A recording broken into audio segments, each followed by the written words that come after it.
It's been 3 years since Becky's encounter with neo-Nazis that resulted in the death of her family, and she's been left bouncing through the care system before escaping and going rogue, winding up settling with a matronly woman named Alina, whilst honing her own survival skills and trap-making abilities. Looking like she might finally be able to relax again, things take a turn for the worse when members of an extremist group named the Noble Men, clearly a riff on the Proud Boys, let's be honest, this isn't a film franchise that's subtle about the statements that it's making on the politics. They come to town for a planned rally and invade Becky's new home, sparking another burst of bloody revenge from the teen as she seeks retribution once more. This is pretty much more of the same, and at 83 minutes long, it doesn't waste any time getting to the meat of what audiences are back for. More Becky mayhem. What worked in the first film works again here. In particular, Lulu Wilson in the lead plays dark and broken, but with enough humanity bubbling beneath to make you really care for her. Last time she was up against racism and Nazis, this time she's up against incels and MAGAs. And the leader of the Noblemen faction this time is played by another star who's generally known for comedy.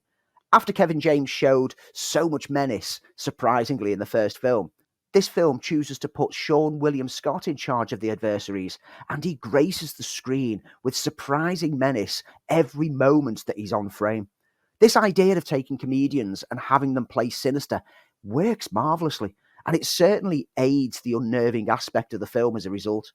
The killings are creative once more, bloody, brutal, and darkly, deliciously hilarious at times, and the story also builds on the mystery of the key that Becky obtained in the first film, before teasing a slightly different direction for the third film, which, good news, is in production. If you're a fan of the first film, you are certainly going to enjoy this second offering.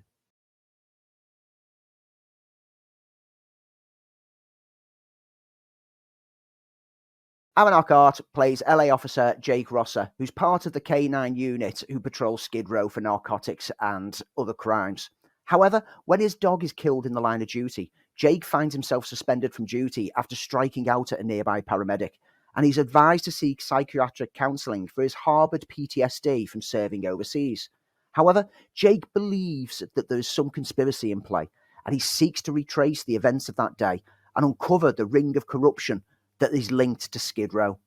Along the way, he takes on board a new K9 companion, a similarly troubled soul to Jake, whose past trauma has almost broken her, and the pair begin to bond as a unit.